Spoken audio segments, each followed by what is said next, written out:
मेरे ख्याल में शहबाज साहब आप 2 मिनट मजीद कर ले ताकि अपनी बात वाइंड अप कर ले। इसके बाद बिलावल साहब है और हमारे बलोचिस्तान और दीगर पार्टी की लीडरशिप है, वो भी बात करना चाहेंगे, तो नमाज का भी वक्त तो कायम लीजिए। शहबाज साहब प्लीज। करता मैं अंडर प्रोटेस्ट नहीं करूंगा जी। मैं जनाब स्पीकर अंडर प्रोटेस्ट में स्पीच नहीं करूंगा, बिल्कुल। जनाब बिलावल साहब।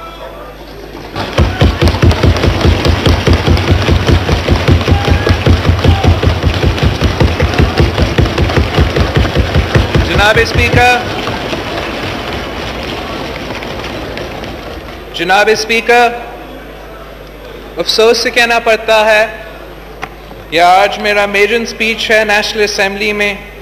ये जो 2 बड़ी जमातें ने आज हरकत किया है, मैं समझता हूँ कि पाकिस्तान की अवाम इस तमाशा को पसंद नहीं करते होंगे। जितना पैसा खर्च किया गया इस इलेक्शन में, जितना खून दिया गया इस इलेक्शन में, हमने उन अवाम को मायूस नहीं करना था।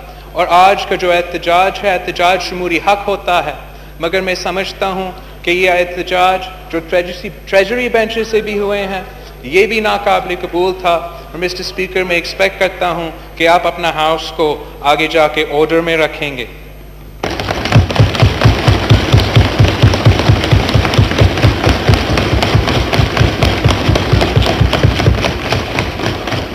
Mr. Speaker, I bow my head in gratitude before Almighty Allah that I have been blessed with the opportunity to be a member of this august house.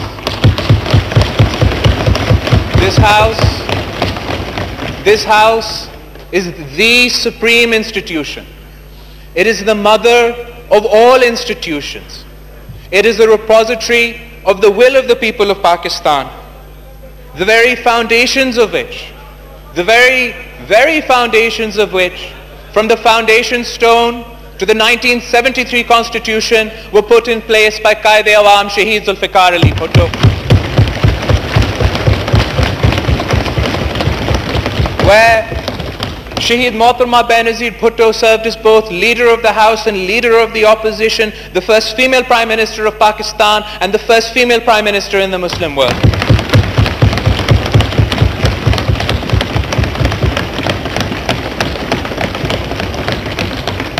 It is indeed a great honor and a challenge for me to be here today. ये जो अवाम का घर है, it has survived attacks from both within and from without. And while we congratulate you, Mr. Speaker, on being elected to your office, we pray कि आप एक bipartisan manner में, एक impartial manner में, पूरी सियासी जमातों के साथ मिलकर, सब सियासी जमातों के साथ मिलकर इस हाउस का इज्जत को, इस हाउस के एहतराम को बचाएंगे, इस हाउस की सुप्रीमेटी का तहफ़्फ़ुज़ करेंगे।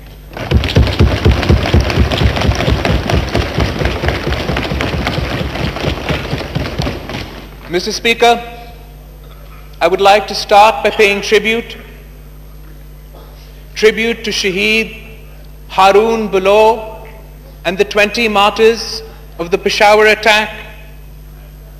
I would like to pay tribute to Shaheed Siraj Raisani and the 128 martyrs of the Mustung attack. I would like to pay tribute to Shaheed Ikramullah Gandapur. I would like to pay tribute to the 32 martyrs of the election day Quetta attack. I would like to pay tribute to all the victims of violence in this election, Mr. Speaker, from law enforcement agencies to police to the citizens of Pakistan.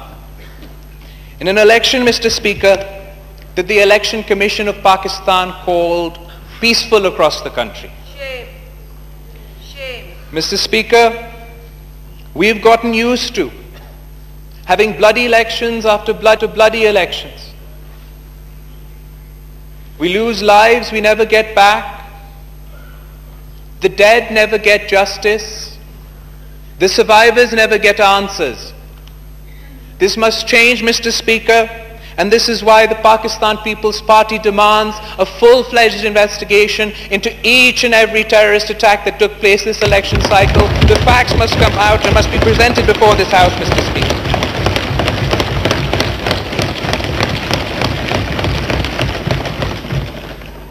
Mr. Speaker, the 2018 general elections have showed us that we have not learned from history, that elections are still manipulated, that there is no level playing field. We saw media hype for some and media blackout for others. We saw some candidates get their results within 2 hours, and others it took 3 days. There was pre-poll rigging, Mr. Speaker, and there was post-poll rigging. Form 45s are missing to this day. Polling agents were kicked out of polling stations across the country.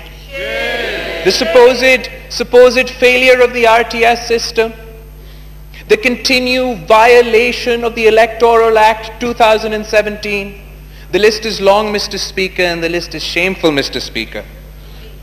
Despite our reservations, despite having rejected the electoral process, the Pakistan People's Party decided to be a member of this House, to take part of the democratic process, to not allow for any untoward incidents towards our fragile democracy. And we took it upon ourselves to approach other political parties who had not only rejected the results, but also refused to be members of this House.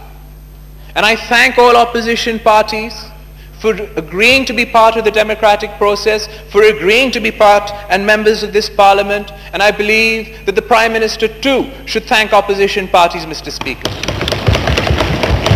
For if it wasn't for the opposition parties, Mr. Speaker, you would not be sitting on your chair, the Prime Minister would not have his chair, and Khuda na khasta we'd be facing a constitutional crisis. The Pakistan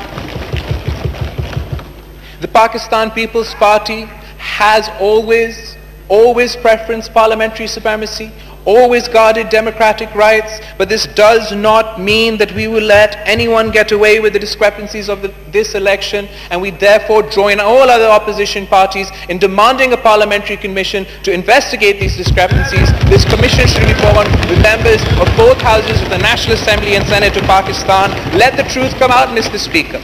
And it's beyond just accusations of election rigging, Mr. Speaker. We must assess what it has cost for Khan Sahib to take this space today. Because it has cost us dearly, Mr. Speaker. We've compromised on our democracy. We've lost our freedoms. Freedom of association, freedom of dissent, freedoms of the press. We've compromised on our fundamental human rights, Mr. Speaker. We've ceded space of this Parliament. We've weaponized 62 and 63. We've mainstreamed extremism. We've exploited religion for political gain. We've pitted one Pakistani against another, Mr. Speaker. And worst of all, we've taught an entire generation of Pakistanis that might is right. I hope, Mr. Speaker, that the price we've paid is worth paying, because we'll be paying this price for generations to come. In addition to these challenges, Mr. Speaker, in addition to these democratic challenges, Mr. Speaker, our country faces many problems. Our Prime Minister-elect has promised to deliver a roadmap within his first 100 days. I look forward to seeing how he will create 10 million new jobs, build 5 million new homes, end poverty, end corruption, end our water crisis, reinvigorate our industries, support our farmers, and lest we forget, create the South Punjab province.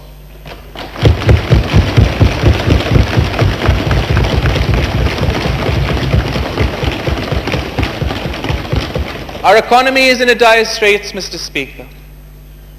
We're drowning in debt. We have an economy that works for the few and not for the many. It is in need of radical reform.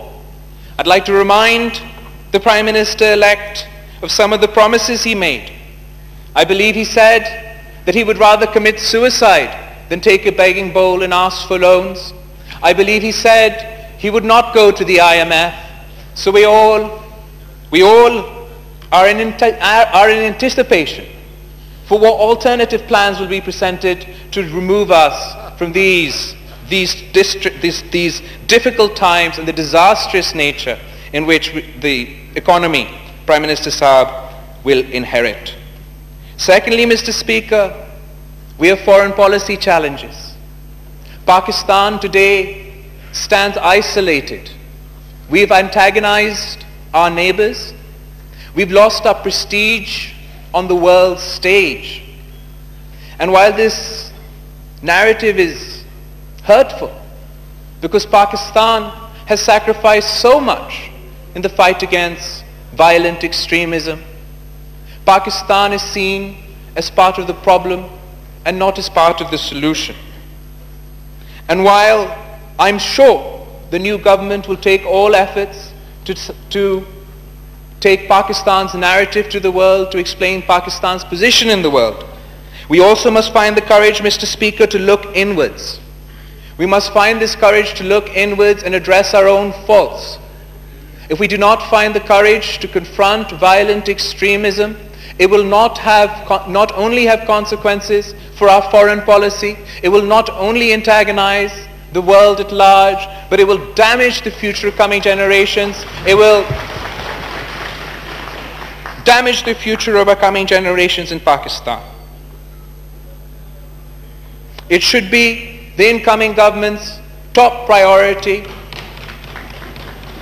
I believe that the government is committed.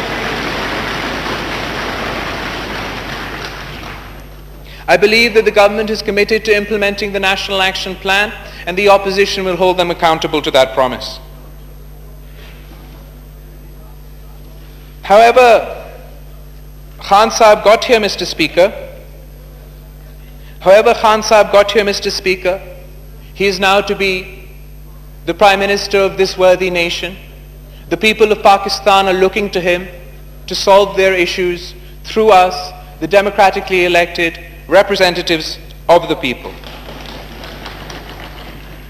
मैं वज़ीर आज़म elect को मुबारकबाद देने के साथ साथ ये याद दिलाना चाहूँगा कि वो किसी मखसूस जमात का वज़ीर आज़म नहीं है, वो पूरा पाकिस्तान का वज़ीर आज़म है, हर पाकिस्तानी का वज़ीर आज़म है. He is also the Prime Minister of those Pakistanis he called Zinda Lashe.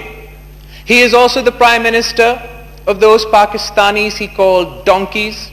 He is also the Prime Minister of those Pakistanis he referred to as goats and sheep. वज़ीर आज़म पाकिस्तान की हैसियत में मिस्टर स्पीकर, वज़ीर आज़म पाकिस्तान की हैसियत में mister speaker, मुझे उम्मीद है कि खान साहब माजी के नफरत अंगेज सियासत से गुरेज करेंगे, अपनी इंतहा पसंदी की सियासत से गुरेज करेंगे और जिस इंटॉलरेंस की कल्चर को आज तक फरोग देते आए हैं उसको दफन करके पूरे मुल्क को साथ लेकर चलेंगे.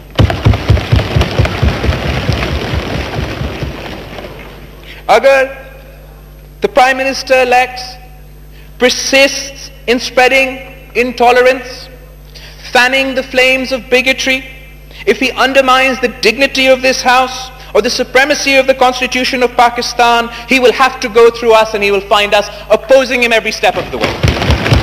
Because the Pakistan People's Party has never and will never compromise on the interests of the people of Pakistan, compromise on the interests of democracy, or compromise on the interests of this great country. However, Mr. Speaker, अगर वज़ीर आज़म elect ने constitutional supremacy, parliamentary supremacy और greater public interest को, अवाम के मसाइल को अपना मकसद बनाया, then he will find us standing in his support. Finally, Mr. Speaker, I'd like to thank and congratulate the Prime Minister-select and wish him good luck. Doctor Khalid मकबूल सिद्दीकी साहब, शाह महमूद कुरैशी साहब।